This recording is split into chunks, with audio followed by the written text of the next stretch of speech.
nga imam ndaw haza rais mudiruna nahnu narifu bi adalatihi wa hubbi amalihi wali Diouf Bodian wa hubbu Ousmane Sonko wa hubbu Sénégal wali Diouf Bodian ñanco fele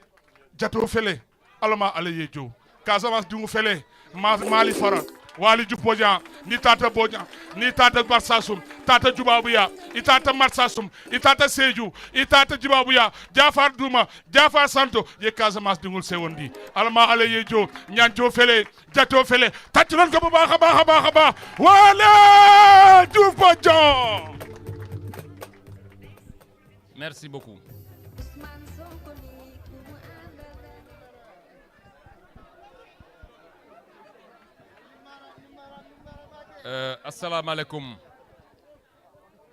asalaamaaleykum waa Kër Massar dañuy dégluwante tuuti rek comme ça ma mën a tënk parce que mu ngi bëgg a guddi il est déjà assez tard donc damay jéem a bañ a guddal parce que je pense que ñi njëkk a wax ils ont dit l'essentiel donc xam naa man li may wax tey du gudd d'ailleurs mon frère bi mu waxee pare dama ko ni man est-ce que jarati na may wax alors damay dooree kàddu gi ci nuyu ñi fi nekk ñëpp damay retourner le protocole commencer par ki organiser lii yëpp muy Ibrahima Ndaw nga xam ni kenn dootu ko présenter fii ci Kër Massar kenn du ko présenter dans le cadre du parti ci njàmbarteem ak engagement bi mu amoon dans le cadre de la lutte que nous avons menée et bien plus encore sur les qualités intrinsèques de l'homme je pense que Ibrahima ku ko xam ni c'est quelqu'un d'extrêmement intègre et de sérieux kooku bu wootee en dehors de tout dañuy ñëw bu woote woon leneen rawatina nag mu woote ci dans le cadre de Pastef nga xam ni ñu mel ni man fi mu nekk nii sama àddina li ci ëpp fi mu ne nii ci parti bi laa koy consacré je pense que nit ñi gis nañ ko quand je me réveille le matin maa ngi ci waxu Ousmane Sonko di seet ku ko tagg ma tagg la ku ko attaqué ma attaqué la donc kooku bu wootee rek damay ñëw teew alors en dehors de lui j'ai commencé par la droite Imam Dramé c'est vrai que c'est la première fois qu'on se rencontre mais man j'ai l'impression de t'avoir déjà vu tellement dama lay seetaan man je regarde tous ceux qui sont au niveau de qui interviennent ñi jàppale Ousmane Sonko amul ku ma ci xamul mën naa bañ a xam tur bi mais li ngay wax yëpp dinaa ko seetaan c'est comme un peu l'ensemble des chroniqueurs qui sont là dama leen di xàmmee ceux qui sont même équilibrés et neutres dama leen di seetaan ceux qui sont avec Ousmane Sonko dama leen di seetaan ceux qui sont contre aussi Ousmane Sonko dama leen di seetaan je dis toujours aux gens que même ñi contre Ousmane Sonko foog ñu leen di déglu di xam lu ñuy wax foog nga xam li ñuy wax nga xam ñoom fu ñu jëm donc il ne faut pas boycotter certaines chaînes il faut les regarder c'est vrai il faut regarder ceux qui sont avec nous mais il faut aussi regarder ceux qui sont contre nous imam maa ngi lay nuyu bu baax a baax en dehors de l'imam il y a ma sœur ici Fatima Touré nee naa ko nag j'y reviendrai tout à l'heure politicien wax mooy tax ñu wax politicien xool leen ko rek la politique c'est d'abord le discours le parcours viendra après dafa bari fii samay jigéen ñoom maada ñoom ñëpp dama leen koy wax politique il faut parler mënuloo politique te doo wax te yow li nga waxee ni tu vois que mais tu as de la ressource war ngaa mën di wax dee leen wax nag parce que le projet là bi ñu jëm le projet Ousmane Sonko projet la boo xam ne il faudrait que nit ñi di wax di présenter le projet di wax nit ñi xam ngi wax ñu convaincre nit ñi beaucoup de femmes ici da mën ngeen wax mais vous parlez rarement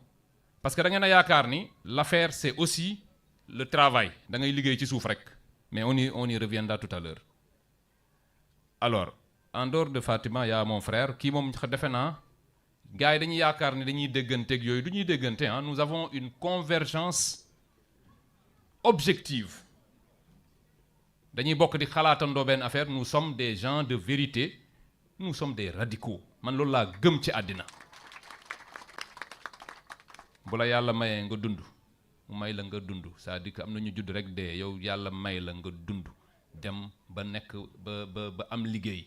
am lépp yàlla defal la lépp nga doon un faux type loolu musiba weesu ko maanaam bu dëgg jotee doo ko wax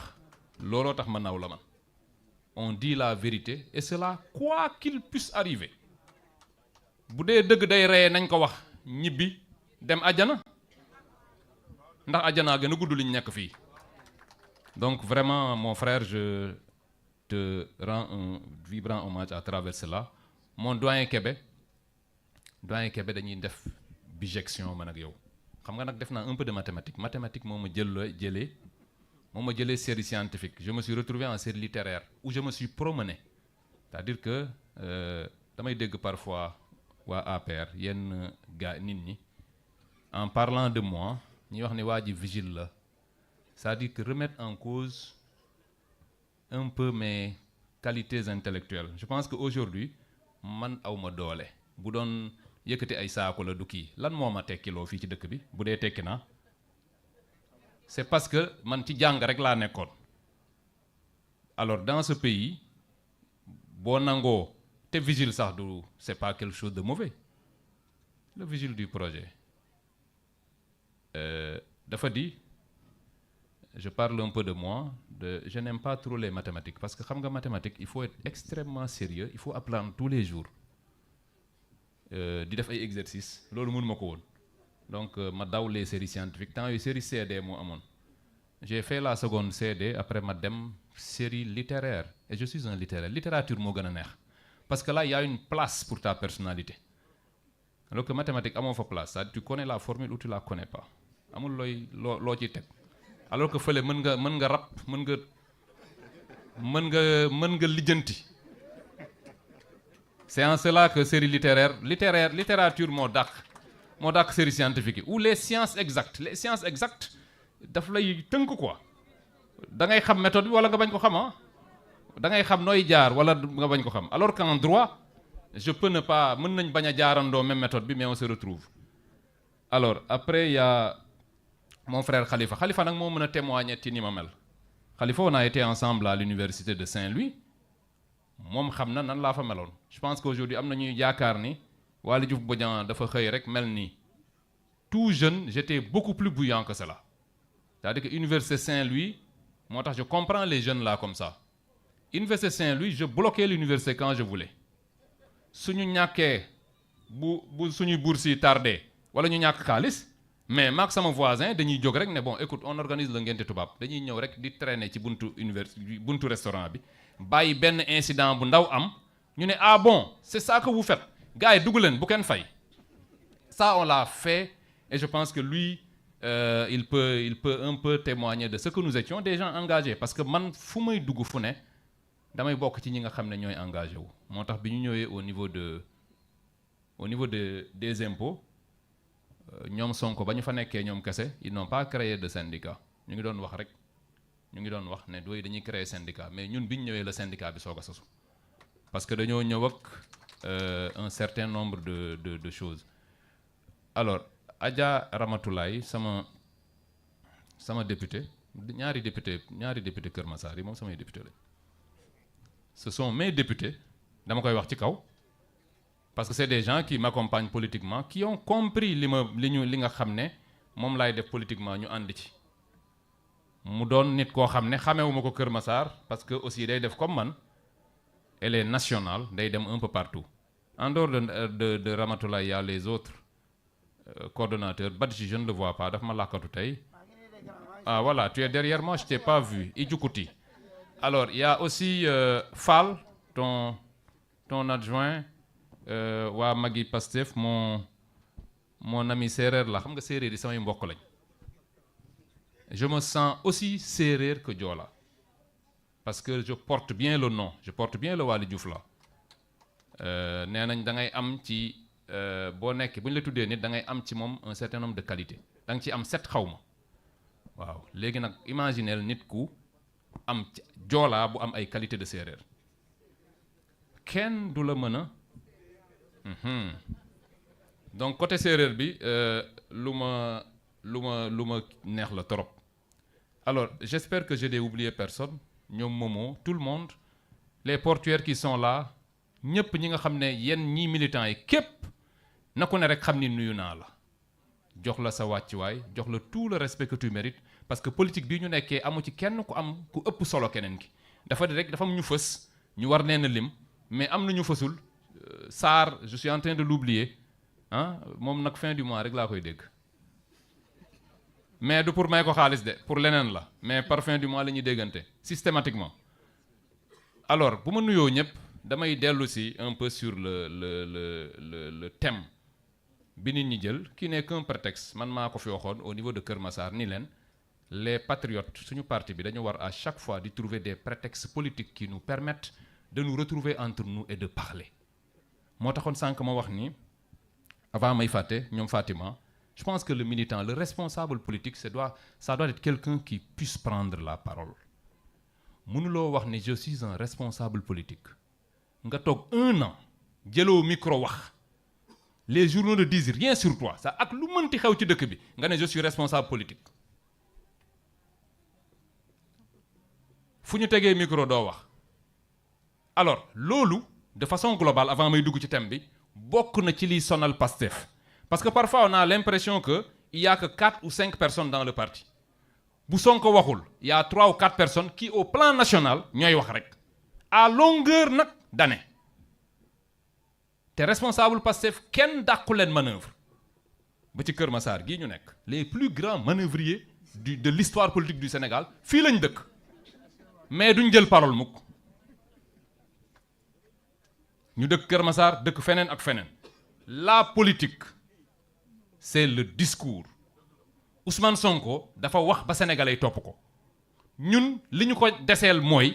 li muy wax puisque moom mënut a dem fépp mais man mii ci département bi naa fi ñëw wax yow boo duggee ci taxi wax mais il faut une présence médiatique dinaa ci dellu si waat tout à l'heure parce que le thème c'est la consolidation du projet maanaam nan la ñuy créer les conditions politiques d'un rayonnement du projet PASTEF nan la ñu war a def ba nga xam ne suñu mbébét ak mbébétu Ousmane Sonko dina mën a law ci dëkk bi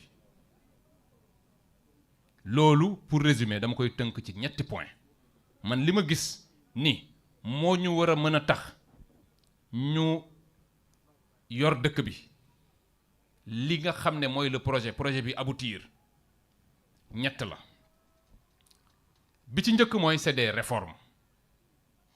les réformes nag elles sont plus ou moins politiques réformes bu concerner à la fois le code électoral réforme institutionnelle maa ko fi njëkk a wax le conseil constitutionnel yooyu dinañ ci revenir léegi nii boo defee réforme ba pare nga def remobilisation politique remobilisation mooy li Ousmane Sonko wax ba pare temps yi yëpp wax na ko la note lan la ñu war a def politiquement ñu dellu si mais boo réformer def remobilisation politique ba pare boolewoo ci li fi Bassirou wax sànq mooy le respect de nos engagements parce que tamit ci politique lañ jëm mën nga am appareil politique une machine à gagner des élections